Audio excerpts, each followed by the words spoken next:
আমরা অনেক সময় মানুষের সামান্য একটা ভুলের জন্য তার বাকি জীবনের কন্ট্রিবিউশনকে নাকচ করে দিই। কিন্তু সিরাত আমাদেরকে এটা শেখায় না। মক্কা অভিযানের ঠিক আগে রাসূল সাল্লাল্লাহু আলাইহি সাল্লাম চেয়েছিলেন তার এই অভিযানের খবরটা গোপন রাখতে। কিন্তু তখন তার এক সাহাবী হাতিব বিন আবি বালতাআ রাদিয়াল্লাহু আনহু তিনি একটা চিঠি লিখেন কুরাইশদের উদ্দেশ্যে এবং রাসূল সাল্লাল্লাহু আলাইহি সাল্লামের এই মক্কা অভিযানের খবর তিনি চিঠিতে লিখে জানিয়ে দিতে চান। আল্লাহ সুবহানাহু ওয়া তাআলা ওহীর মাধ্যমে তার রাসূলকে এটা জানিয়ে দেন এবং রাসূল সাল্লাল্লাহু আলাইহি সাল্লাম কয়েকজন সাহাবীকে পাঠিয়ে এই চিঠিটা উদ্ধার করে নিয়ে আসেন। এবং যখন চিঠিটা তার হাতে দেওয়া হলো তিনি দেখলেন এই চিঠিটি লিখেছেন হাতিব বিন আবি বালতাআ রাদিয়াল্লাহু আনহু। তিনি খুব অবাক হয়ে গেলেন এবং সাহাবীরা অবাক হয়ে গেলেন। যখন উমর রাদিয়াল্লাহু আনহু জানতে পারলেন যে চিঠি হাতিব লিখেছেন এবং তিনি মক্কা অভিযানের এই গোপন সংবাদটা কুরাইশদেরকে জানিয়ে দিতে চেয়েছেন, তখন তিনি বললেন, ইয়া রাসূলুল্লাহ, আপনি অনুমতি দেন আমি হাতিবের গর্দান উড়িয়ে দেই, কারণ হাতিব তো মুনাফিক হয়ে গেছে। তো রাসূল সাল্লাল্লাহু আলাইহি ওয়াসাল্লাম কি করলেন? তিনি হাতিবকে ডাকলেন এবং তিনি বললেন, হাতিব তুমি এটা কেন লিখেছো? তিনি এর কারণটা জিজ্ঞেস করলেন, তিনি ইনভেস্টিগেট করলেন। তিনি সরাসরি কোনো সিদ্ধান্তে না এসে আগে ইনভেস্টিগেট করলেন।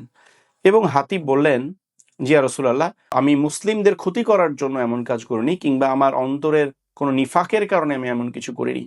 আমার ঈমান তো আছে, কিন্তু আমি চিন্তা করলাম যখন মক্কা অভিযান হবে, এই যুদ্ধটা হবে, তখন আমার পরিবারের এমন কেউ নাই মক্কায় যারা আমার পরিবারকে ওখানে রক্ষা করতে পারে। আমার পরিবারের পরিচিত বা তাদের মিত্র এমন কেউ নাই যারা আমার পরিবারকে রক্ষা করতে পারে। এজন্য আমি কুরাইশদেরকে চিঠি লিখে বললাম, এই ফেভারটা তাদেরকে আমি করলাম যে তোমাদেরকে আমি এই অভিযানের খবরটা জানিয়ে দিচ্ছি, আর এর বিনিময়ে তোমরা আমার পরিবারকে নিরাপত্তা দিবা। এইটা ছাড়া আমার দ্বিতীয় কোনো উদ্দেশ্য ছিল না।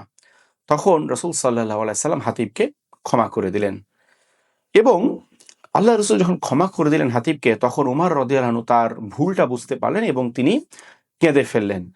দেখুন, বাহ্যিকভাবে মনে হতে পারে হাতিব রাদিয়াল্লাহু আনহু কত বড় একটা ভুল করেছেন, যে রাসূল সাল্লাল্লাহু আলাইহি সাল্লাম যে যুদ্ধের সংবাদ গোপন রাখতে চেয়েছেন, সেই সংবাদ তিনি প্রকাশ করে দিতে চেয়েছেন শত্রুদের কাছে। কিন্তু এরপরেও কেন রাসূল সাল্লাল্লাহু আলাইহি সাল্লাম তাকে ক্ষমা করলেন? কারণ তার পুরোটা জীবন, হাতিব রাদিয়াল্লাহু আনহুর পেছনের জীবনটা যদি আমরা দেখি, তাহলে এটা দেখব এই জীবনটা ছিল ঈমানের জন্য, ইসলামের জন্য উৎসর্গ করা। তিনি একজন বদরী সাহাবী ছিলেন এবং সাহাবীদের মধ্যে বদরী সাহাবীদের মর্যাদা সবচেয়ে বেশি। অর্থাৎ রাসূল সাল্লাল্লাহু আলাইহি ওয়াসাল্লাম বুঝতে পেরেছিলেন যে হাতিব এটা কোনো নিফাকির কারণে নয়, কিংবা কুরাইশদের সাহায্য করার জন্য নয়, বরং তার পরিবারের পেরেশানিতে, তার পরিবারকে নিয়ে চিন্তায় সে কাজটা করেছিল।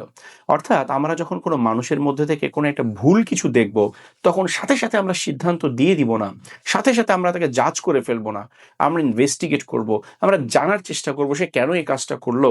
এবং দুইটা জিনিস আমরা এখানে দেখব, এক হচ্ছে তার ইন্টেনশন, সে কেন এই কাজটা করলো, এবং দ্বিতীয় বিষয়টা হচ্ছে তার অতীতের ট্র্যাক রেকর্ড, তার পূর্বের জীবনটা আসলে কেমন ছিল, সে আসলে কি কি কন্ট্রিবিউশন করেছেন, সে আসলে অতীতে কতটা স্যাক্রিফাইস করেছে ইসলামের জন্য, বা সে আসলে কোন পথে ছিল। এই দুটো বিষয় দেখে যদি আমরা সিদ্ধান্ত নিতে পারি, আশা করা যায় হাতিব রাদিয়াল্লাহু আনহুর ক্ষেত্রে আল্লাহ রাসূল যে সঠিক সিদ্ধান্ত নিয়েছিলেন, আমরাও সঠিক সিদ্ধান্ত নিতে পারবো।